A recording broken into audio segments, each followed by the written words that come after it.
Hello friend, myself Prashant Misra. Welcome to my YouTube channel RLC Tutorials. Friend, as well in previous lecture we have already discussed that how voltage build up in a DC generators like DC shunt generator, DC series generator, and the in compound generator. Basically, the compounded, it means the two type of compounded generator, that's like the cumulative compound generators and the differential compound generator. So these all types of the self-excited DC generators, and you have to know that in self-excited DC generator, the voltage, it means the DC voltage provided to the provided to the field winding by the itself generated itself induced EMF. Now today we will discuss another most important things in the DC generator, that's like the DC generator characteristics. It means the characteristics of the DC generators. Okay, we will see here the characteristics of all the generators in today class. So let's start. चलिए, आज की video start करने से पहले मैं बता दूं आपको कि जो मशीन है, और ये मशीन के जो इस वाले पार्ट से आपके छोटे मोटे क्वेश्चंस बहुत आ जाते हैं। और जब देखिए कोई भी कैरेक्टरिस्टिक्स जब ड्रॉ किया जाता है तो उसका यूजफुल क्या होता है कि उस मशीन के कैरेक्टर के बाद, कैरेक्टरिस्टिक्स का मतलब क्या है कि उस मशीन के किसी कैरेक्टर का पता लगाना है कि अगर ये चीज़, सपोज आप एक आदमी हो, आपको पता लगाना है कि आप लालची हो या नहीं हो, तो क्या करना पड़ेगा, आपको कुछ पैसे देते जाना पड़ेगा। एज अ सेम वे मशीनों के साथ क्या होगा कि वहाँ पे उनके कुछ कैरेक्टर्स होते हैं, ठीक है, वो हमें डिफाइन करना होता है। क्योंकि जब मशीन कोई भी आप डिज़ाइन करते हो या बनाते हो या मैन्युफैक्चरिंग प्रोसेस है, तो उसके कैरेक्टरिस्टिक्स को ड्रॉ करना पड़ता है। इट मीन्स कि जो उसके पैरामीटर्स हैं उनके बीच में रिलेशन क्या है। It means the characteristics will tell you some relation between their parameters. Then what is the parameters of the DC machine? DC machine के जो पैरामीटर्स हैं वो कुछ भी नहीं, या तो उसकी आर्मेचर करंट, उसकी फील्ड करंट, और उसमें जो इंड्यूस्ड वोल्टेज हो रहा है, यही सारी की सारी किसी भी DC मशीन की आपकी क्या है, आपके DC मशीन की ये सारी की सारी चीज़ें क्या है, एक पैरामीटर्स हैं। तो कैरेक्टरिस्टिक्स ड्रॉ करने का मतलब कि how can you find out the relation between this parameters. It means if you increasing the one parameters, then it will how affected to the other parameters. अगर एक पैरामीटर को आप इन्हांस कर रहे हो तो दूसरा पैरामीटर आपका किस तरीके से इफेक्टेड होगा, यहाँ पे वो सारी चीजें आपको सीखनी है, ठीक है। अब जरा एक बात गौर से सुनिएगा कि अगर डीसी मशीन के बारे में हम बात करते हैं, किसी भी मशीन के, तो आप अपने अंदर जो मशीन है, just think about that. If you are correctly understand what is the mechanism happening in your body, then you can easily understand that what happening in the other machine, because your machine is also a body and it's have some similar characteristics like a machine, because it is also a machine, and you know this is a very complex machine. Okay, so इसके respect में और सारी मशीनें कुछ है ही नहीं। तो चलिए अब हम स्टार्ट करते हैं आपके कैरेक्टर्स को ड्रा करने के लिए। तो जब डीसी मशीन की बात करते हैं तो डीसी मशीन में तीन ऐसे कैरेक्टरिस्टिक्स ड्रा होंगे, मतलब तीन पैरामीटर्स, कुछ ऐसे पैरामीटर्स डिफाइन किए जाते हैं, दो पैरामीटर्स के बीच में ड्रा होगा। तो इस तरीके से आपको तीन पैरामीटर्स यहाँ पे, तीन कैरेक्टरिस्टिक्स ड्रा होते हैं। तो जो सबसे पहला आपका कैरेक्टरिस्टिक्स अभी जो मैं लिख रहा हूँ, ये हम सारे के सारे मशीन में पढ़ेंगे, ठीक है फ्रेंड। तो चलिए फर्स्ट आपका जो कैरेक्टरिस्टिक्स आएगा किसी भी डीसी मशीन का, वो आपका होगा ओपन सर्किट कैरेक्टरिस्टिक्स। क्या बोलते हैं इसको, ओपन सर्किट कैरेक्टरिस्टिक्स।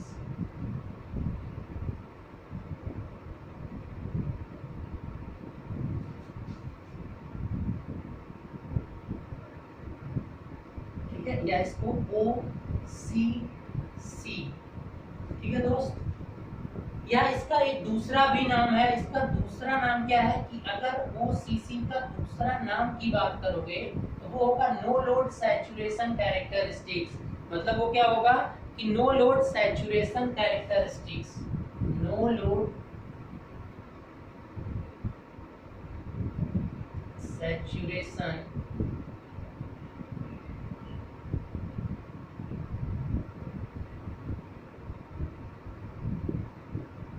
कैरेक्टरिस्टिक्स। या एक और नाम है इसका, ये सारे एक ही नाम है, ठीक है, आप डिफरेंट डिफरेंट नाम पे मत जाइएगा। ये सारे के सारे अगर कहीं भी लिखा हुआ है कि आप ये कैरेक्टरिस्टिक्स डाल करिए मोटर का, तो आप इजीली ड्रॉ कर सकते हो। तीसरा है आपका मैग्नेटिक सैचुरेशन या मैग्नेटिक कैरेक्टरिस्टिक्स बोल दो, या क्या होता है इसका मैग्नेटिक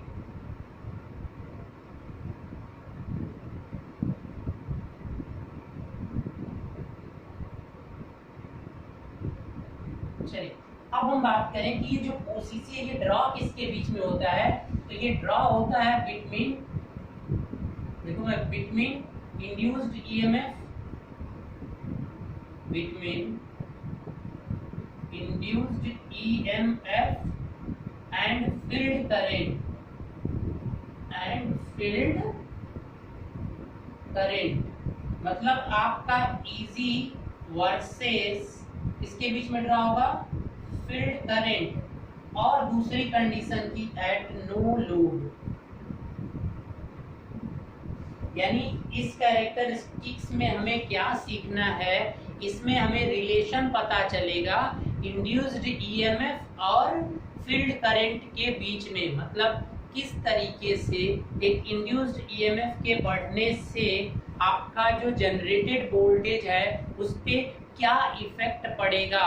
इस कैरेक्टरिस्टिक्स को देखकर हम आसानी से ये पता लगा सकते हैं। तो हमें ये कैरेक्टरिस्टिक्स ड्रॉ करना पड़ता है। आप प्रैक्टिकल लैब में जाकर आसानी से ये क्या कर सकते हो, ड्रॉ कर सकते हो, ठीक है। तो अभी किस तरीके से ड्रॉ करना, अभी हम अलग अलग मशीनों के बारे में देखेंगे। तो अभी आपको ये समझ में आ गया होगा कि जनरेटेड EMF और फील्ड करंट, इन दोनों के बीच में रिलेशन बताता है ये ओपन सर्किट कैरेक्टरिस्टिक्स।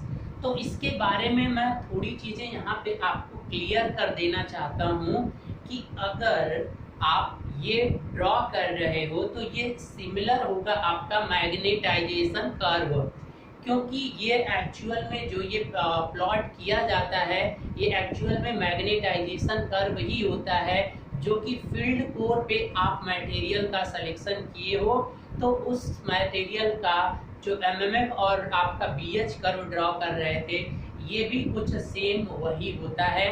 तो it also known as the magnetisation curve for the pole core material, it also known as the what BH curve or magnetization curve for the material which we are using at the pole core, not armature core. Remember that point.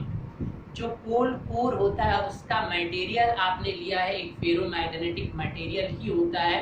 If you have no idea, just go through the construction part and watch again my videos. Now अब उसमें क्या करना है कि ये जो magnetic saturation curve तो किस तरह से सैचुरेट होगा ये उसी के बारे में बताना है। और एक बात और आप यहीं पे कंफर्म कर लीजिए, नोट आउट कर लिया करिए जो भी पॉइंट्स अगर मैं बोलता हूँ। दूसरा पॉइंट ये है कि ये जो ओपन सर्किट कैरेक्टरिस्टिक्स होता है ये सारे के सारे generators, if we are talking about the shunt generator, series generator, otherwise compound generator with both, it means the differential or cumulative compound. Similarly लगभग क्या होते हैं कि सारे जनरेटर्स के लिए ये वाला जो प्लॉट होता है ये लगभग सेम होता है।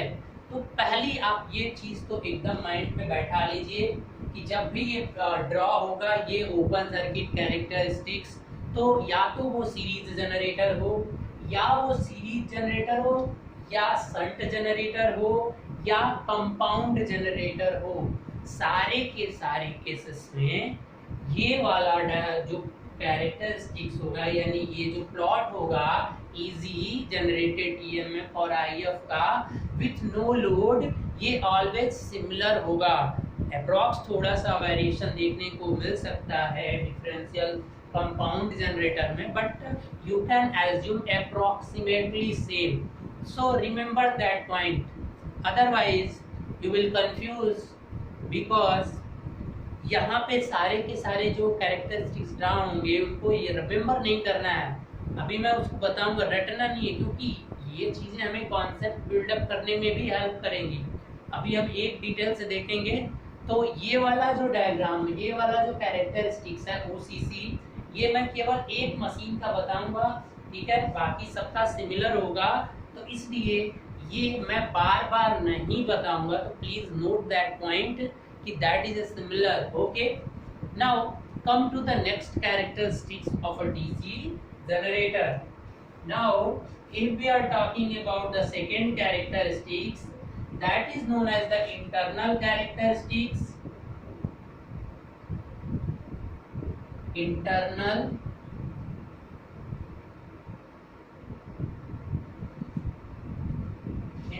कैरेक्टरिस्टिक्स, और इसका एक और नाम होता है टोटल कैरेक्टरिस्टिक्स। टोटल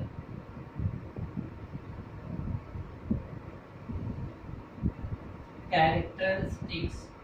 तो अगर इसकी बात करें तो ये किसके किसके बीच में ड्रॉ होता है?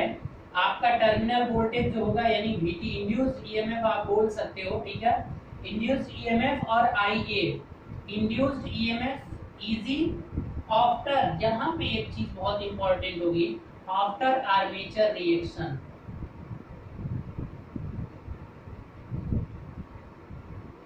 After armature reaction and IA armature current. Remember that कि ये जो ड्रॉ होगा ये इंड्यूस्ड ईएमएफ और आर्मेचर करंट के बीच में ये प्लॉट ड्रॉ होगा, बट एक कंडीशन ये है कि जो इंड्यूस्ड ईएमएफ आ रहा है वो उसकी वैल्यू हमेशा किसके बाद से ली जाएगी, मतलब टर्मिनल वोल्टेज की तरह ली जाएगी।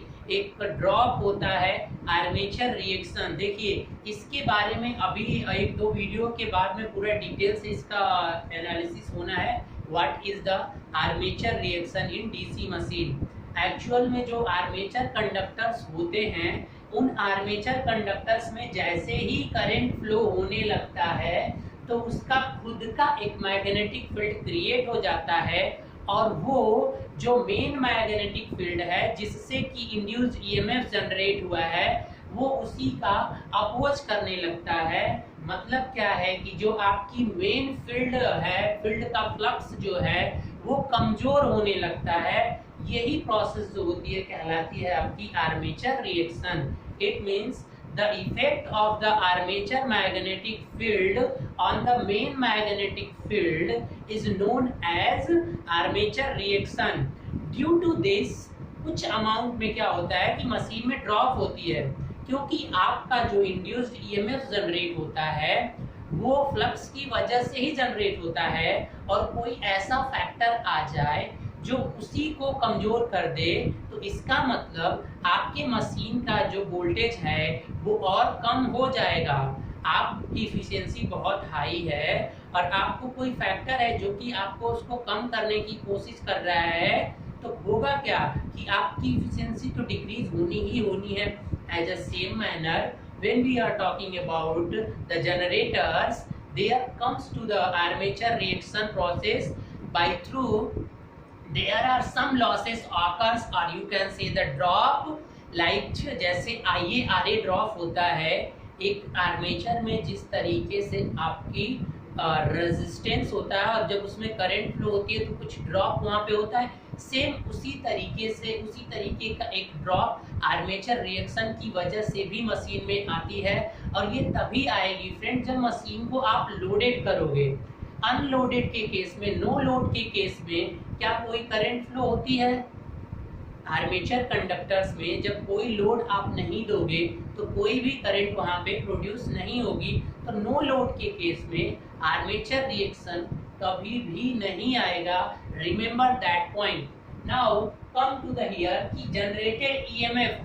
अब ये जो आपका कैरेक्टरिस्टिक्स है ये लोड पे ड्रा होगा। नो लोड पे तो ये पॉसिबल ही नहीं, क्योंकि अगर नो लोड पे होगा तो फिर आपकी करंट भी तो नहीं आनी है ना। आई एम्पियर बहेगी तो वो बहुत लिटिल अमाउंट ऑफ करंट जो कि IF को बस जाएगी। तो ये भी लोड पे ड्रा होता है।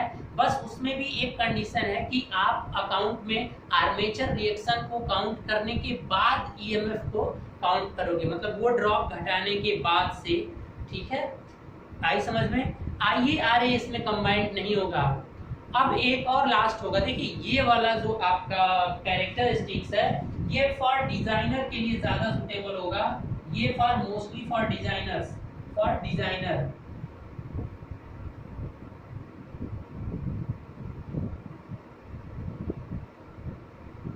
जो मशीन का स्पेलिंग आप लोग चेक कर लेना थोड़ा।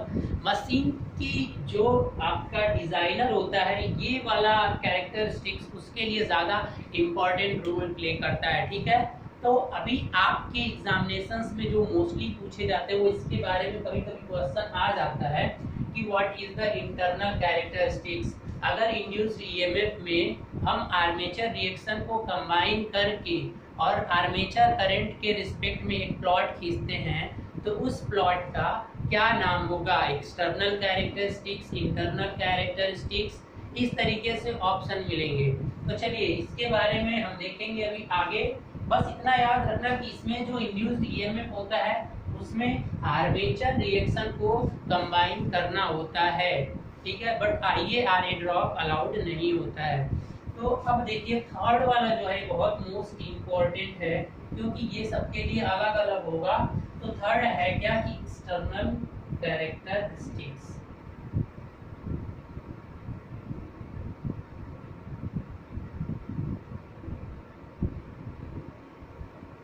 अब ये जो ड्रॉप है ये आपका लोड पे बेसिकली ड्रॉप होता है और किसके बीच में ड्रॉप होता है? टर्मिनल वोल्टेज, टर्मिनल नीचे दिख रहा है, दिख तो रहा है।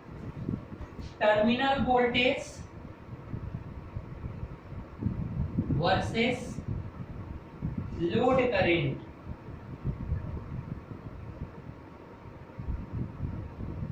इट मीन्स टर्मिनल वोल्टेज को मैं अभी जितना भी नोटेशन यहाँ पे किया हूँ वहां पे V से रिप्रेजेंट किया हूँ, तभी V वर्सेस इसके बीच में IL लोड करंट।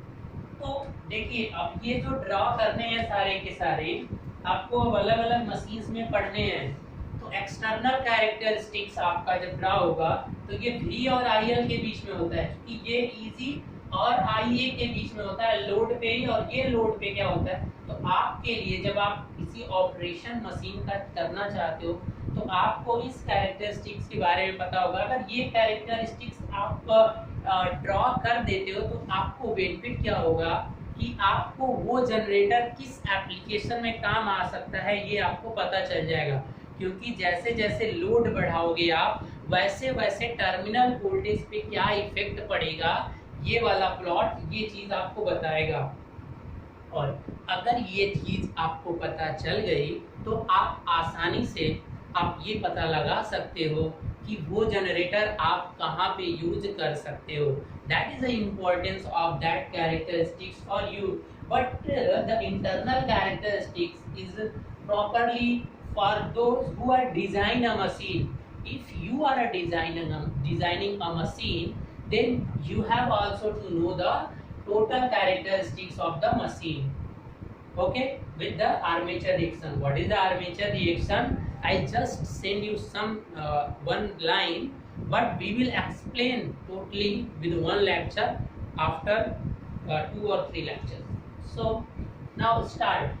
अब ये तीनों के तीनों कैरेक्टरिस्टिक्स आपको ड्रा करने हैं सारी की सारी मशीनों के लिए। सारी की सारी मशीनों का मतलब क्या हुआ?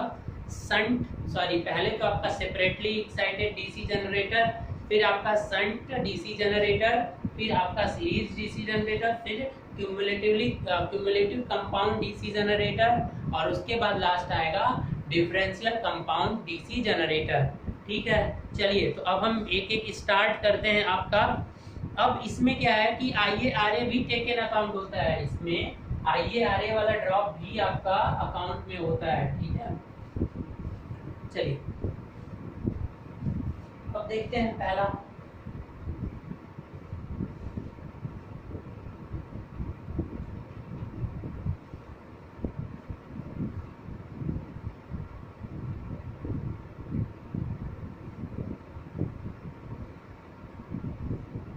अब देखिए, अब मैं अपने जो भी स्टूडेंट्स हैं मैं उनसे एक रिक्वेस्ट करूंगा कि जो पीछे मैंने मशीन्स की सारी ड्रॉ मतलब एक सर्किट ड्रॉ किया था उसको आप माइंड में ले लें, अदरवाइज आपका माइंड इसे रटने की कोशिश करेगा।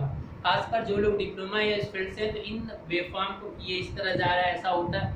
हाँ, एक बेसिक ड्रॉ तो होना चाहिए माइंड में, लेकिन उसका पूरा का पूरा कंफ्यूजन होना चाहिए आपके माइंड में। तो इसके लिए आप क्या करोगे कि ये IL किसके बीच में ये ड्रॉ हो रहा है ये तो आपने देख लिया, इस पे जरा हमेशा नोटिस करते रहना। चलिए, separately excited DC generator.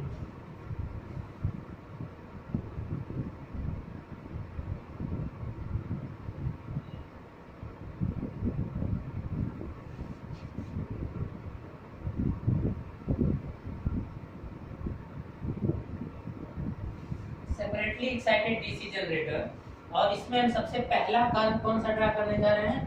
OCC। नाम तो समझ गए होंगे ना, ओपन सर्किट कैरेक्टरिस्टिक्स भी बोलते हैं इसको। ठीक है, तो ओपन सर्किट कैरेक्टरिस्टिक्स इसके बीच में ड्रा होगा, जो इंड्यूस्ड EMF है और आपका फील्ड करंट के बीच में ड्रा होगा, और ऊपर से नो लोड होगा। तो आप क्या करिए कि इस मशीन को किस तरीके से रिप्रेजेंट करते हैं, अगर ये कैरेक्टरिस्टिक्स अगर आप लैब में ड्रॉ करना चाहते हो तो क्या करोगे बताओ? लैब में आप जाएंगे, आपको सारे अपार्टस मिलेंगे, volt meter, current, volt meter, ammeter. तो आपको क्या करना है, आपको पता है कि ये जो फील्ड वाली कॉइल होती है, चलिए इसका रेजिस्टेंस और वो अलग अलग दिखा देता हूँ। अब ये क्या होता है कि एक डीसी सोर्स होता है प्लस माइनस। यहाँ पे आप क्या करेंगे कि लैब में you have to take a variable DC source in your lab there are available the variable DC sources. So just take a variable DC source. Okay, if you want to find out the rating of that, okay, it's all dependent on which type of machine. It means machine की rating पे field current का rating दिया रहता है, तो आप उसके according ही आप सेलेक्ट कर लोगे ये चीजें। ठीक है, अब देखिए कि आप इसके रेजिस्टेंस को आप क्या वेरिएबल बना दीजिए, तो जो ये फील्ड करंट यहाँ से आएगी ये वेरिएबल हो जाएगी। और चूंकि एक बात बताइए कि आपको इस फील्ड करंट की रिक्वायरमेंट है, तो इसलिए आप यहाँ पर एक अमीटर लगा देंगे। एक क्या करेंगे, यहाँ पर एक अमीटर लगा देंगे। आपको पता है कि अमीटर किसमें लगता है? सीरीज में। तो यहाँ पे आप एक अमीटर लगा दीजिए जो कि आपको IF की रेटिंग दे देगा कि फील्ड में कितनी करंट जा रही है। सेपरेटली एक्साइटेड है, यहाँ पे क्या होगा कि आप एक आर्मेचर होगा, ठीक है, और ये आर्मेचर फिर यहाँ पर क्या होगा, यहाँ पे मैं RA को भी डिनोट कर दे रहा हूँ। ये क्या है? रेजिस्टेंस है आर्मेचर।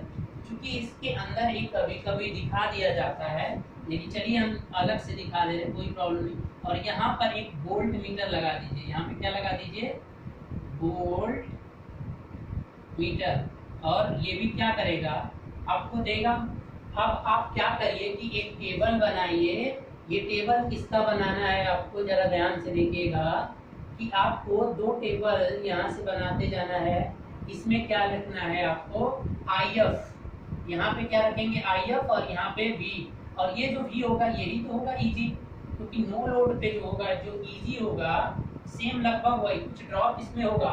ड्रॉप कब होगा? जब करंट फ्लो होगी। तो आप यहाँ अमीटर लगाएं तो इसमें करंट हम मान रहे हैं कि ये आइडियल है, तो इसमें कोई करंट फ्लो नहीं होगा। पैरेलली आप कनेक्ट करते हो ना इसके बीच में। नो लोड है भाई, तो नो लोड है तो कोई भी आपका करंट फ्लो नहीं होगा। अब आपको दिख रहा होगा कि सर्किट ज्वाइंट हो गई है तो करंट फ्लो होगा। नहीं फ्रेंड, सर्किट ज्वाइंट है। ये वोल्टमीटर मान लो कि आइडियल वोल्टमीटर है, तो आइडियल वोल्टमीटर का आपका जो रेजिस्टेंस होता है, that resistance have the infinite value, so there have no any current flow, so there is no any drop through this armature resistance. Remember that point. So because no current will flow in here, so when you increases the IF, then the generated EMF increases, because you know that EG proportional to phi and omega. So now assume here your speed is constant.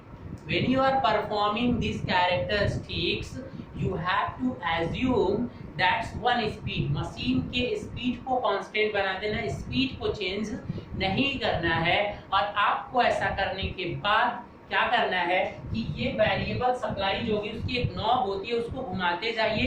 जैसे जैसे उसको बढ़ाएंगे आप, वैसे वैसे ये voltage बढ़ेगा, और इस वोल्टेज के बढ़ने से वैसे वैसे ये क्या होगा, करंट बढ़ेगी। क्योंकि देखो बेटा ये इंडक्टर होता है, तो इंडक्टर आपका डीसी पे शॉर्ट की तरफ बिहेव करेगा, और हम मशीन के ट्रांजिएंट वाले पार्ट का एनालिसिस नहीं करते हैं। We are talking about the steady state analysis, so we have to only focus on this resistance. What is this resistance? This is known as the field resistance. So जैसे जैसे phi अप बढ़ेगा, ये omega constant here, put omega is equal to constant. So when omega is constant, then your EG proportional to phi. But what happened? This is separately excited DC motor. तो first चीज तो एक बात बताइए कि क्या रेजिडुअल मैग्नेटिज्म की कोई आवश्यकता होगी? अगर रेजिडुअल मैग्नेटिज्म नहीं भी होगा तब भी ये जीरो से स्टार्ट हो सकता है, इसमें रेजिडुअल मैग्नेटिज्म की जरूरत नहीं होती है। लेकिन अगर वही सेल्फ की कॉइल्स होती है तो वहां पे जरूरत होती है। ये पिछले क्लास में मैंने बता दिया था। तो अब क्या करिए कि आप यहाँ पे अमीटर लगा चुके हो, यहाँ पे वोल्टमीटर लगा चुके हो, आप इसकी नॉब को घुमाइए, बढ़ाइए वोल्टेज, करंट बढ़ता जाएगा। जैसे जैसे ये करंट बढ़ेगा तो ऑब्वियसली श्योर है यहाँ पे लीनियरली दिख रहा होगा, लेकिन लीनियरली नहीं जाएगा फ्रेंड। कुछ समय बाद क्या हो जाएगी, कोर इसकी सैचुरेट हो जाएगी, फिर आप आईएफ को कितना वो बढ़ाते रहो, आपका फ्लक्स नहीं बढ़ेगा। और जब फ्लक्स नहीं बढ़ेगा तो इंड्यूस्ड ईएमएफ भी नहीं बढ़ेगा। तो देखिए अब इस तरह से आप ड्रा करिए, मान लीजिए ये 5 हुआ, 10 हुआ, ये 15 एम्पियर, खैर इतना आता नहीं है, 2 4 6 ऐसे बढ़ाते जाइए। मान लीजिए कि ये कुछ आया 120 वोल्ट, 140 वोल्ट, 160 वोल्ट, तो ये भी इसी तरह से बढ़ता जाएगा। तो जब इन दोनों के बीच में ग्राफ ड्रॉ करना होगा तो आप क्या करोगे, ध्यान से देखिएगा। ये आपकी होगी फील्ड करंट, एक्स एक्सिस पे आप फील्ड करंट को लोगे और वाई एक्सिस पे आप ईजी लोगे।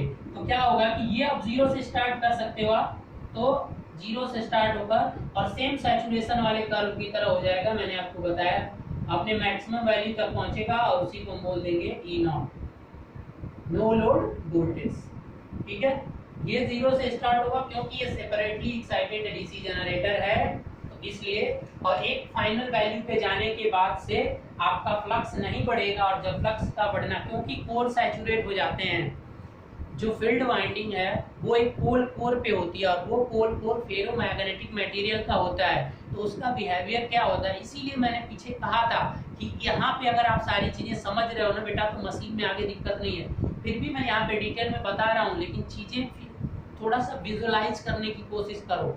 जितना ज्यादा विजुअलाइजेशन करोगे आप, तो आपकी विजुअलाइजेशन पावर बढ़ेगी, तो आप चीजों को समझ पाओगे। जब ये करते हो तो आप याद करो कि हाँ ये करंट बढ़ रहा है, ये मेजर हो रहा है, that's feel that one.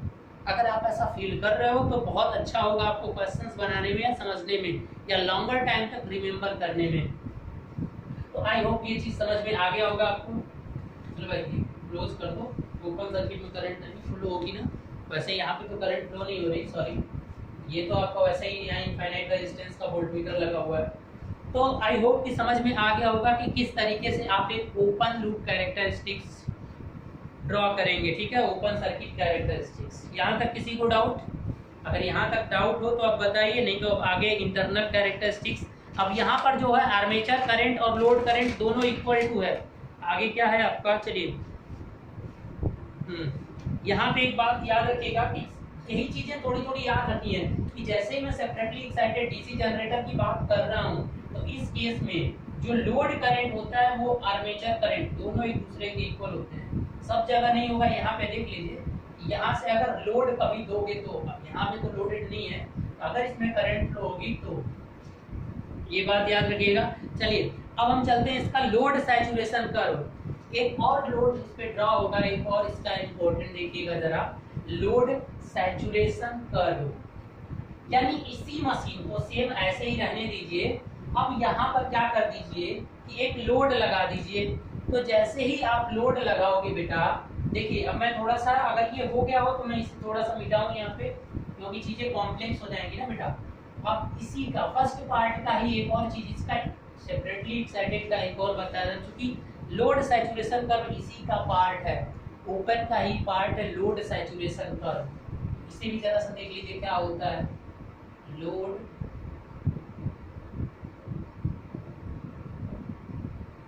Saturation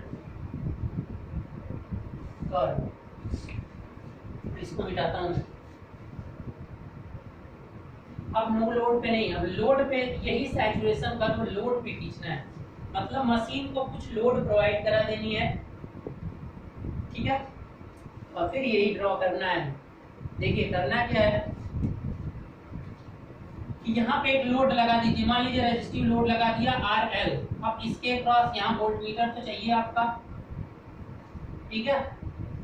अब यही आपका, अब ये वोल्टेज हो जाएगा, इस वोल्टेज जो यहाँ पे आएगी इसका वोल्टेज, क्योंकि अब करंट फ्लो होगी, इधर कोई करंट नहीं जाएगी बेटा, क्योंकि ये पैरेलल में आपने एक वोल्ट मीटर लगा रखा है। तो वोल्ट मीटर हमेशा पैरेलल में ही लगता है, और ये एजम्पशन होता है कि वो कोई भी लोडिंग इफेक्ट प्रोवाइड नहीं करा रहा है। और लोडिंग इफेक्ट कोई भी आपका वोल्ट मीटर तभी नहीं प्रोवाइड कराएगा जब उसका जो इंटरनल रेजिस्टेंस होता है वो इनफाइनाइट हो। तो ये हम एज्यूम करके चलते हैं, ठीक है। चलिए अब इसमें क्या होगा, करंट फ्लो होगी। अब आइए करंट जो फ्लो होगी इधर और इधर IL, तो अब यहाँ पर जो IL होगा वो किसके होगा, IA के। अब यहाँ पे जो ड्रॉ करना है वो आपका फील्ड एम्पियर टर्न और जनरेटेड EMF के बीच में यहाँ भी ड्रॉ करना है। यानी देखिए ध्यान से, ये आपका एम्पियर टर्न होगा, मतलब एम्पियर, एक्चुअली ना ये वाला जब लोड पे आ जाता है तो केवल आप करंट पे नहीं, उसके टर्न पे भी, जितना टर्न आपने बाइंड किया है फील्ड पे, तो यानी MMF, एम्पियर टर्न का मतलब ये वाला MMF ले लीजिए। MMF या करंट है, सेम है बट थोड़ा सा डिफरेंट होता है, जिससे मैंने यहाँ पे चेंज कर लिया है। और ये आपका जनरेटेड EMF। अब जो जनरेटेड EMF है वो यहाँ से आपकी मेजर हो जाएगी, यानी अब जनरेटेड EMF तो बचेगा नहीं, क्योंकि अब ये जो वोल्टेज मेजर होगा, अगर आप जनरेटेड EMF मेजर करना चाहोगे तो क्या करोगे, तो जनरेटेड, ये तो अगर यहाँ पे वोल्ट मीटर लगाओगे तो ये क्या मेजर करेगा आपका, ये वोल्ट, तो ये वोल्ट मीटर नहीं। अब आपको क्या करना पड़ेगा, तो अगर आप एक चीज यहाँ पे मान लेते हो जस्ट कि RA नेग्लिजिबल है, आप एज्यूम कर लीजिए कि RA नेग्लिजिबल 0 है, मतलब जो रेजिस्टेंस है वो 0 है, इम्पॉसिबल है, 0 हो नहीं सकता, बट आप अपने सिंपलिसिटी के लिए 0 मान लीजिए। तो जैसे ही आप इसको 0 मानोगे तो यहाँ पे कोई ड्रॉप नहीं होगा, तो जो इजी होगा सेम वही किसके इक्वल टू हो जाएगा, V के, क्योंकि यहाँ पे अक्रॉस जो वोल्टेज होगा वही वोल्टेज इसके अक्रॉस होगा, और वही वोल्टेज तो यहाँ पे हम गेन कर रहे हैं। समझ में आ रही है बात। तो अब ये इजी यहाँ से मेजर होके आप कर सकते हो। तो अब यहाँ पे जब कुछ लोड पे किया जाता है तो क्या हो जाता है कि ये जो ग्राफ होता है, देखिए अगर नो लोड पे था तो ये ग्राफ किस तरह से जा रहा था, जरा ध्यान से देखिएगा, ये किस तरह से गया, ऐसे, ये किस पे था, ये नो लोड पे था। लेकिन लोड सैचुरेशन कर्व जब आपको ड्रा करना है तो आपका ये शिफ्ट हो जाएगा, क्योंकि यहाँ पे 2 ड्रॉप आकर हो रहे हैं। कौन कौन से, पहला, जैसे ही मशीन पे कुछ लोड लगा तो आर्मेचर कंडक्टर्स में करंट फ्लो हुआ, तो उसकी वजह से आर्मेचर रिएक्शन आ गया। तो आर्मेचर रिएक्शन जितना आया, मान लीजिए कि कोई अपोजिंग फैक्टर आया, आप बस इतना समझिए कि कोई एक अपोजिंग फैक्टर आया तो उस अपोजिंग फैक्टर को फुलफिल करने के लिए आपने थोड़ा और एक्स्ट्रा अपना फोर्स बढ़ा दिया।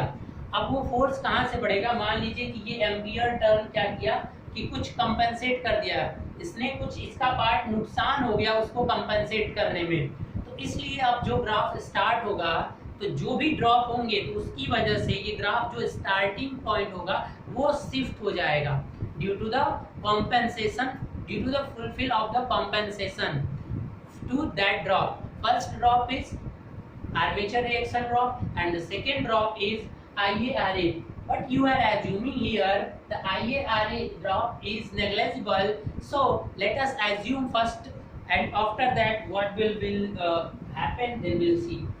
This amount, मान लीजिए कि इतना अमाउंट आप कंपेंसेशन में चला गया, जो आर्मेचर रिएक्शन अपोजिंग फैक्टर था तो उसको फुलफिल करने में इतनी अमाउंट ऑफ करंट हमारी उसको कंपनसेट में चली गई, इसलिए अब जो ये ग्राफ शुरू होगा अब ये यहाँ से सेम ऐसे ही,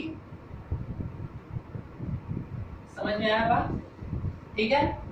अब मान लीजिए कि अगर RA 0 नहीं होता तब वो भी ड्रॉप काउंट होता और उसकी वजह से ये फिर थोड़ा सा शिफ्ट हो जाता, यानी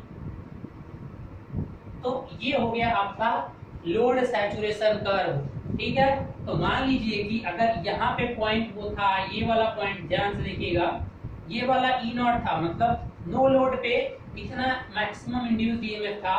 तो अब इसको आगे बढ़ा के अगर हम करें तो ये यहाँ पे and that triangle is known as, ये टोटल ये वाला जो पार्ट आता है फ्रेंड, ये किसका कौन सा ड्रॉप है? ये वाला ड्रॉप जो है IARA ड्रॉप है, ये ड्रॉप ट्रायंगल भी बोलते हैं। और ये वाला जो पार्ट है, इसको नो नोट को थोड़ा हटाता हूँ, समझ ही गए होंगे आप। ये जो यहाँ से यहाँ जो कंपोनेंट दिख रहा है आपको, ये आर्मेचर ड्रॉप,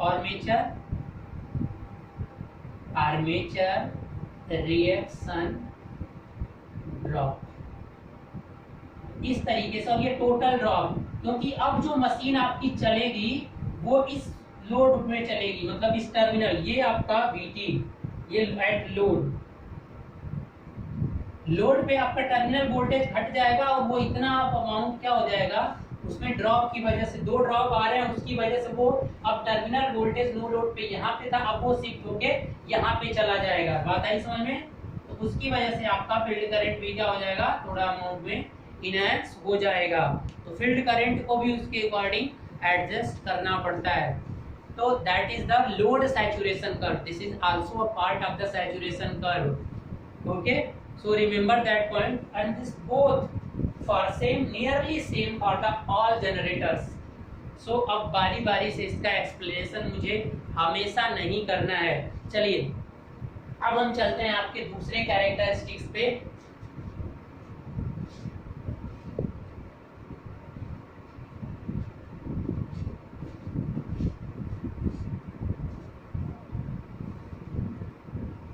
इसका एक नाम जो है रख लीजिएगा, क्या नाम है इसका?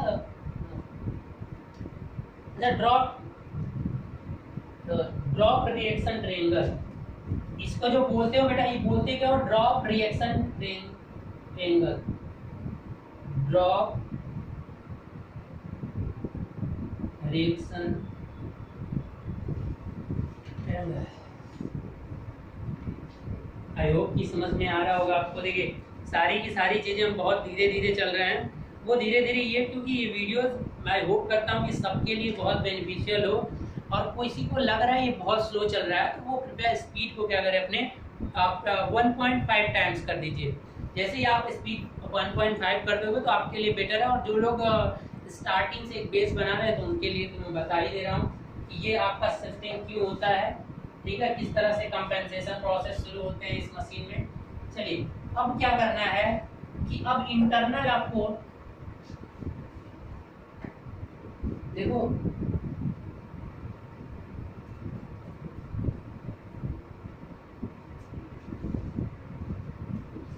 Second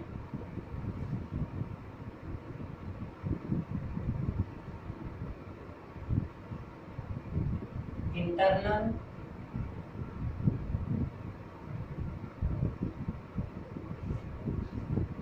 characteristics. ये जो इंटरनल कैरेक्टरिस्टिक्स है इसका, ये मैंने बताया था फ्रेंड कि किसके बीच में आपको ड्रा करना है, E एंड IA, यानी अब इन दोनों चीज को मेजर करना पड़ेगा आपको। तो आप जहां पे भी इंड्यूस्ड ईएमएफ है वहां पे, और जहां पे IA है वहां पर आप क्या कर दीजिए कि मीटर लगा दीजिए। तो जैसे ही ऐसा करोगे तो अब हम बार बार उतनी प्रोसेस नहीं करने जा रहे हैं। देखिए आपको फील्ड वाले पार्ट में तो कुछ चाहिए नहीं, तो मैं केवल आर्मेचर वाला फाइंड कर रहा हूँ उधर। देखिए इसकी कुछ रेजिस्टेंस भी होगी, और यहाँ पे आप कुछ लोड तो लगाओगे ही, नहीं तो आर्मेचर करंट कहाँ से आएगी भाई, नहीं आएगी। और यहाँ जो करंट जाएगी वही होगी आर्मेचर करंट। तो जो आर्मेचर करंट यहाँ होगी वही यहाँ भी होगी। तो यहाँ पे एक अमीटर चाहिए मुझे, ये आपको क्या बताएगा, IA के बारे में बता देगा।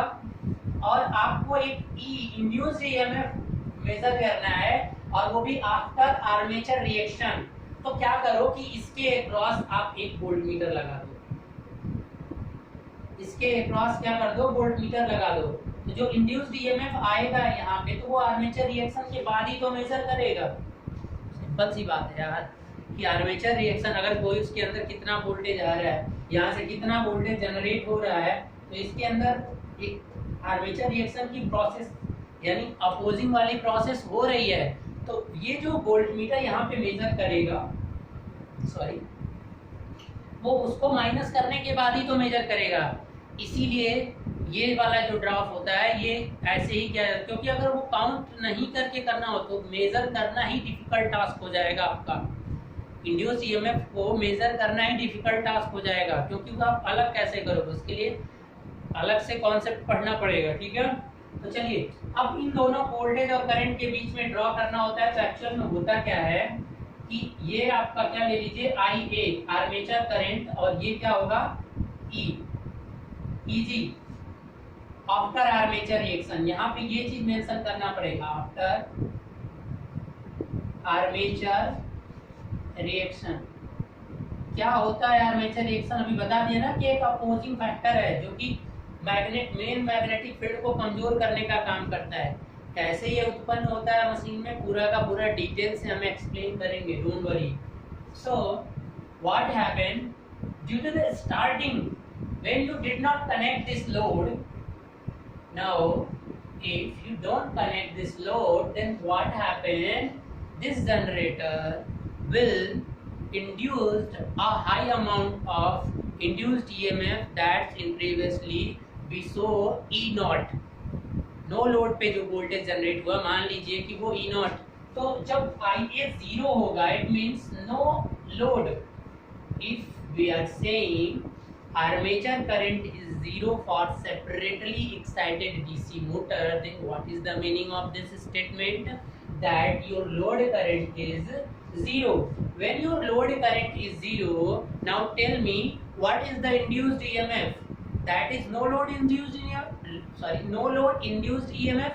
What is that no load induced EMF? I have previously notified that one E naught. So assume that point, this one is E naught। तो आपका जैसे ही आपका IA 0 होगा तो इतनी अमाउंट ऑफ आपकी इंड्यूस्ड EMF होगी। यहाँ पे वो वोल्ट मीटर यहाँ पे बता देगा आपको, इसीलिए तो मैंने लगाया है यहाँ पे। तो अभी आप कोई भी लोड यहाँ से, लोड को यहाँ डिस्कनेक्ट रखिए। अभी चलिए देखिए, मैं प्रोसीजर भी बता दे रहा हूँ। लोड को डिस्कनेक्ट रखिए, कोई करंट IA नहीं है, IA 0 होगा, लेकिन ये 0 नहीं बताएगा, उस समय ये कुछ वोल्टेज बताएगा। आप उसी को यहाँ पे क्या कर देंगे, नोट कर देंगे। ठीक है, चलिए अब क्या करना है कि जैसे अब इसको लोड को कनेक्ट कर दीजिए। लोड को जैसे ही कनेक्ट करेंगे तो अब आर्मेचर करंट आपका धीरे धीरे क्या होगा, बढ़ाते जाइए। लोड को अब धीरे धीरे बढ़ाते जाइए। जैसे जैसे लोड बढ़ेगा वैसे वैसे IA बढ़ेगा, मतलब IL बढ़ने का मतलब IA बढ़ेगा, क्योंकि यहाँ पे दोनों सेम है। IA जैसे जैसे बढ़ेगा तो जो आर्मेचर रिएक्शन, जो अपोजिंग वाला फैक्टर था, वो भी और बढ़ता जाएगा, क्योंकि जो फील्ड में करंट हो रही है वो अपना खुद का और ज्यादा मैग्नेटिक फील्ड बनाएगा, तो वो मेन मैग्नेटिक फील्ड को और कमजोर कर देगा। तो उसको अगर वो और कमजोर करता जाता है, यानी मतलब जैसे जैसे करंट बढ़ेगी वैसे वैसे आर्मेचर रिएक्शन जो ड्रॉप है वो बढ़ता जाएगा। और इसीलिए इसके बीच में अगर ड्रॉप करें तो वैसे अगर आइडियली तो क्या होना चाहिए था, E naught हमेशा मेंटेन करके रखना चाहिए, लेकिन क्या होता है कि इसका कैरेक्टर कुछ ऐसे हो जाता है कि जैसे जैसे IA बढ़ता जाता है वैसे वैसे E0 घटता जाएगा। आप लैब में जाओगे तो ऐसा करके देख सकते हो, ठीक है। क्योंकि हमारी एजुकेशन सिस्टम अगर ऐसी अच्छी होती तो इंजीनियरिंग कॉलेज में मैं कुछ ऐसा ही करते, ऐसा होना भी चाहिए, क्योंकि ये चीज़ें पूरी की पूरी दिखा के रिप्रेजेंट होनी चाहिए ताकि बच्चे के अंदर कुछ अच्छा सोचने का, क्योंकि you are wasting your 4 year in your B Tech but you got nothing. मेरे हिसाब से तो कुछ भी नहीं मिला, मुझे भी नहीं मिला, but why this engineering college operating I don't know. चलिए अब अगर हम बात करते हैं तो इस तरह का अगर करोगे तो जैसे जैसे आप बढ़ाते जाओगे आप देखोगे कि E0 क्या होता जाएगा, कम होता जाएगा। पहले जो इसकी रीडिंग होगी अब उससे कम होती जाएगी, ठीक है। तो इस तरह से ये जो ड्रॉप हो रहा है ये किसके हो रहा है, due to armature reaction. Remember that point. अब यहाँ पे IA को नहीं लेंगे क्योंकि हमें इस वाले से वोल्टेज से मतलब ही नहीं है, क्योंकि हम ये वोल्टेज यहाँ मेजर नहीं कर रहे हैं, हम यहाँ पे वोल्ट मीटर लगाए हैं। अब जैसे ही थोड़ा सा हम करेंगे चेंजेस, अब हमें एक और कैरेक्टरिस्टिक्स ड्रॉ करनी है, वो इस वाले वोल्टेज टर्मिनल वोल्टेज, यानी जहाँ पे लोड लगा हुआ है वो वोल्टेज और ये करंट जो लोड में करंट जा रही है। अनफॉर्चुनेटली यहाँ पे लोड करंट और आर्मेचर करंट सेम है। अब हम तीसरा वाला भी देख लेते हैं ड्रॉ। ये होप समझ में आ गया होगा आपको।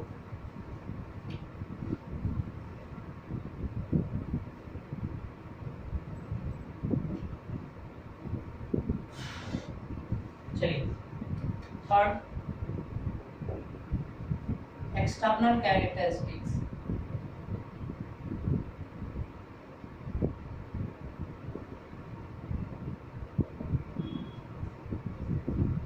एक्सटर्नल कैरेक्टरिस्टिक्स देखिए मैं फिर से एक बार बना दे रहा हूं आपको। ये है आपकी field coil, you have to remember this one. This is your variable voltage source. This is variable voltage source. This is your IF. Here we have not to measure the IF, so we don't put here any ammeter voltmeter. हमें यहाँ से कोई मतलब ही नहीं है RF वाले part से। हमें अब टोटल का टोटल मतलब है आर्मेचर वाले